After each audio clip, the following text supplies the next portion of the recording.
बिहार की राजनीति में एक बार फिर बड़ा उलटफेर देखने को मिल रहा है। कभी राजनीति के माहिर खिलाड़ी कहे जाने वाले नीतीश कुमार आज भाजपा के सामने झुके हुए नजर आ रहे हैं। सवाल उठ रहा है कि आखिर क्या मजबूरी है जिसके चलते नीतीश कुमार भाजपा के आगे झुक गए हैं। क्या भाजपा ने वाकई उनसे कमान छीन ली और क्या अब बिहार चुनाव में रणनीति भाजपा तय करेगी और नीतीश केवल नाम के कप्तान रह जाएंगे। नमस्कार, मैं हूं चेष्टा नागर, आप देख रहे हैं द हिंदी टॉप। आज के इस वीडियो में हम इसी पर विस्तार से बात करेंगे।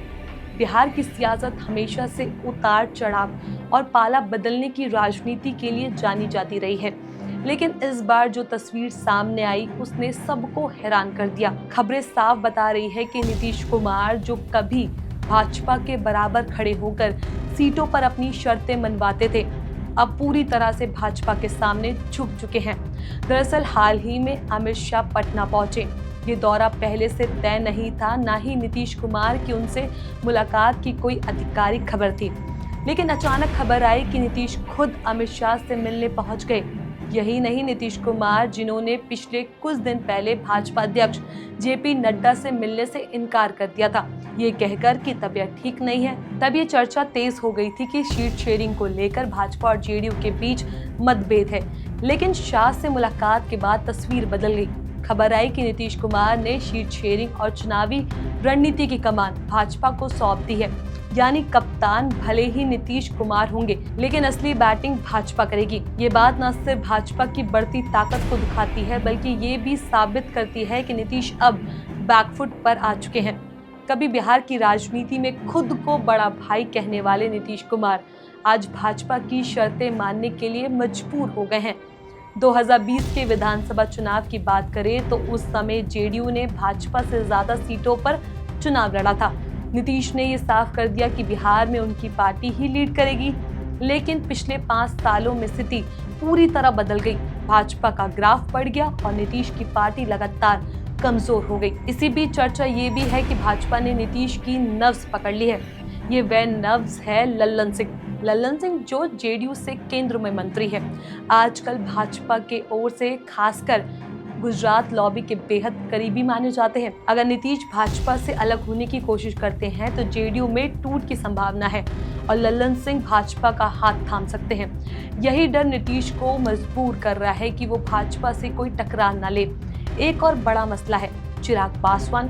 2020 में चिराग ने जेडीयू के खिलाफ मोर्चा खोलकर नीतीश के लिए बड़ी मुश्किलें खड़ी कर दी थी।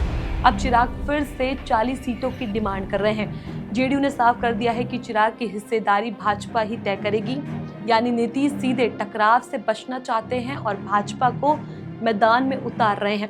इस पूरे सियासी तस्वीर का सबसे दिलचस्प पहलू ये है कि नीतीश कुमार, जिन्हें लोग पलटू राम भी कहते हैं, इस बार चाहकर भी पलटी नहीं मार पा रहे हैं, क्योंकि भाजपा ने उन्हें ऐसी स्थिति में ला दिया है कि आगे कुआं और पीछे खाई जैसी परिस्थिति बन गई है। राजनीतिक जानकार कहते हैं कि भाजपा अब जेडीयू को बराबर की साझेदारी मानने के मूड में नहीं है। इस बार भी सीट शेयरिंग 100-100 पर हो सकती है, लेकिन भाजपा के पास असली रणनीति की कमान रहेगी। नीतीश का नाम भले ही मुख्यमंत्री चेहरे के तौर पर आगे किया जाए, मगर चुनावी प्लानिंग, कैंपेन और प्रचार में भाजपा ही निर्णायक भूमिका निभाएगी। नीतीश का ये बदला अंदाज कई सवाल खड़े कर रहा है। क्या नीतीश अब केवल नाम मात्र के नेता रह जाएंगे? क्या जेडीयू धीरे धीरे भाजपा में विलीन हो जाएगी? और सबसे बड़ा सवाल, क्या भाजपा ने सच में नीतीश की राजनीति जमीन खिसका दी है? अगर बिहार की जनता के नजरिए से देखें तो लोगों को ये साफ दिखाई दे रहा है कि भाजपा मजबूत हो रही है और नीतीश कमजोर। राजनीतिक विश्लेषकों का मानना है कि नीतीश का भविष्य पूरी तरह भाजपा पर निर्भर करता है। अगर ये ज्यादा जिद करेंगे तो पार्टी में बगावत हो सकती है और अगर भाजपा की लाइन पर चलेंगे तो अपनी राजनीतिक पहचान खो देंगे। कुल मिलाकर नीतीश की स्थिति बेहद कठिन है। आने वाले चुनाव में ये देखना दिलचस्प होगा कि भाजपा नीतीश को कितना महत्व देती है और चिराग पासवान, मांझी और कुशवाहा जैसे सहयोगियों को कैसे साधती है। लेकिन फिलहाल इतना तय है कि बिहार में कमान भाजपा के हाथों में चली गई और नीतीश केवल नाम के कप्तान रह गए हैं। तो दोस्तों, बिहार की राजनीति का ये नया अध्याय साफ दिख रहा है कि नीतीश कुमार अब पहले जैसे सशक्त नेता नहीं रहे। भाजपा ने उन्हें अपने पाले में खींच लिया और चुनावी मैदान में असली बैटिंग वही करेगी। सवाल यही है कि क्या नीतीश कुमार इस नए समीकरण में अपनी पहचान बचा पाएंगे या फिर धीरे धीरे बिहार की राजनीति से किनारे पर चले जाएंगे। आने वाला चुनाव इसका बड़ा जवाब देगा। इस खबर पर आपका क्या कुछ कहना है, अपनी राय हमें नीचे कमेंट बॉक्स में जरूर बताएं। ऐसी और भी वीडियोस के लिए आप हमारे चैनल द हिंदी टॉप को सब्सक्राइब कर लें। इसके अलावा आप हमें एक्स, फेसबुक और इंस्टाग्राम पर भी फॉलो कर सकते हैं।